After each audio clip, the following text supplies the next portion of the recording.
Now, misconceptions revolving the DC universe are very widespread. I feel like there's a ton of misconceptions, but in today's video, we are going to go over some of the DC misconceptions that personally bother me. Okay, this video is about me. So we're gonna start off with the fact that Zatanna can only cast her magic if she says it backwards.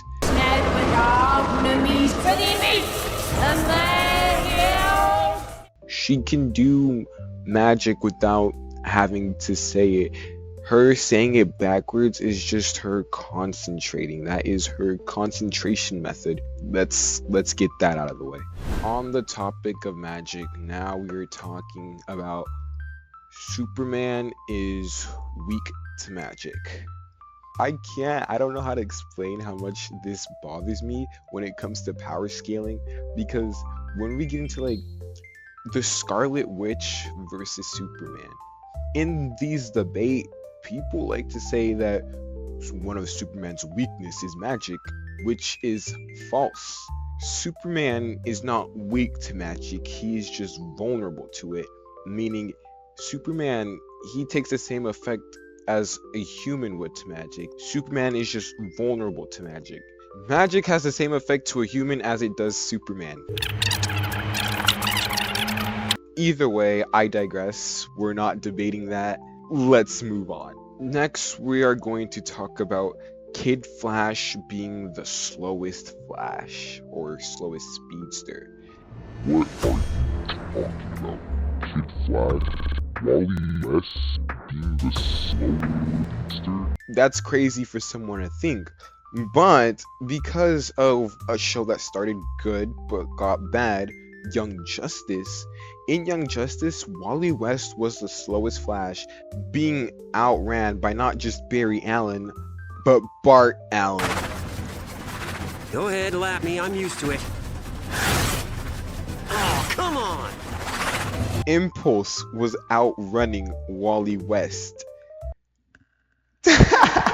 Because of that, some people, they think Wally West is one of the slowest speedsters when he is the fastest man alive in every depiction outside of Young Justice. Honestly, if you're going into DC and trying to learn stuff about DC, you can watch Young Justice, but do not take anything from it. Because in the same show, the Speed Force also did not exist.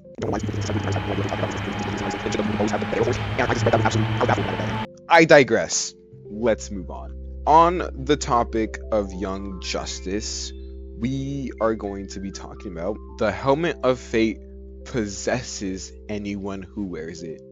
In the show Young Justice, a couple people put on the helmet. We get to see Wally put on the helmet. We get to see Zatanna put on the helmet. Near the end, we get Khalid Nazor, because he's Dr. Fate. Well, Kent Nelson in the comics is Dr. Fate, but Khalid Nazor is also our current Dr. Fate. Anyways, I digress heavily. In Young Justice, we see whoever puts on the helmet, they automatically get possessed by Nabu, and they become Dr. Fate.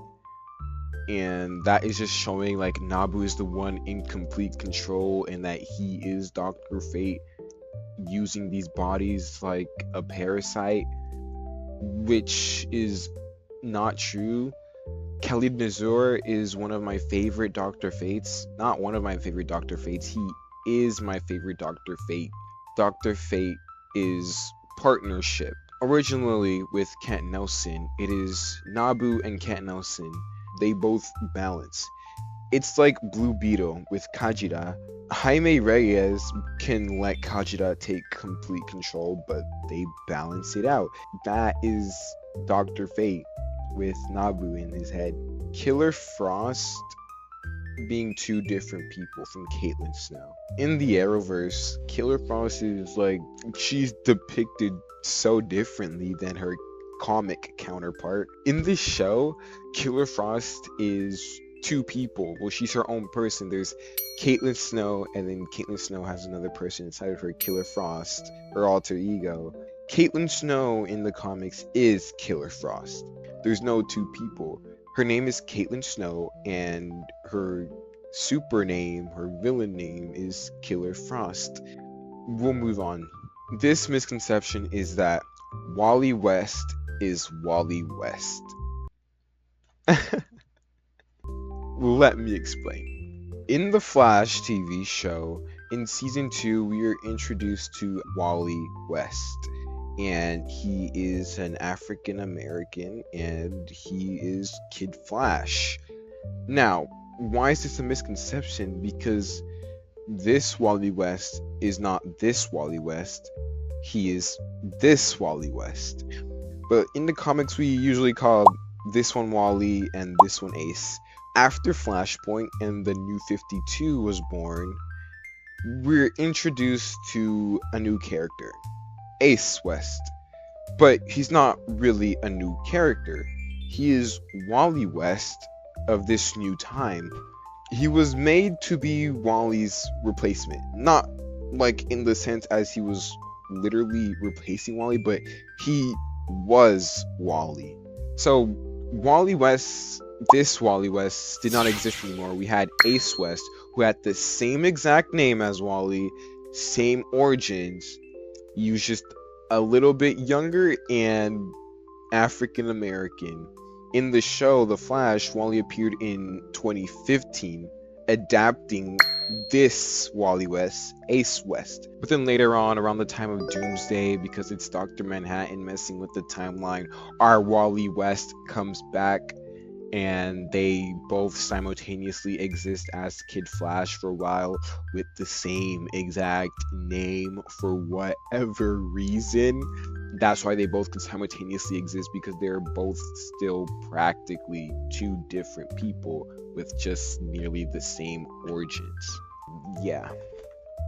And for our last misconception, Wally West outran death. In the comics, Wally was being chased by Death, and he was going to be murdered, but he managed to run to the end of time after Death no longer existed, so the Black Flash faded away.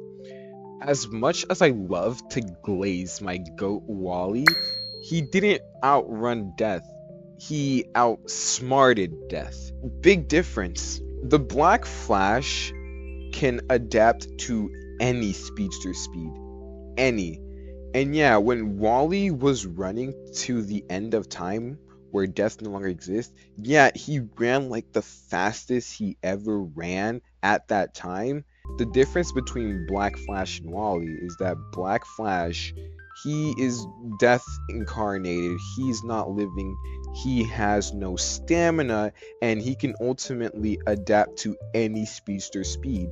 So no matter what, Black Flash was bound to catch up to Wally, which he innately did when Wally ran to the end of time. If Wally West hadn't have ran to the end of time and just had continued running, the Black Flash would have inevitably caught up to him and killed him, devoured his soul, replaced this image of Barry with Wally West, and that would have been what it was.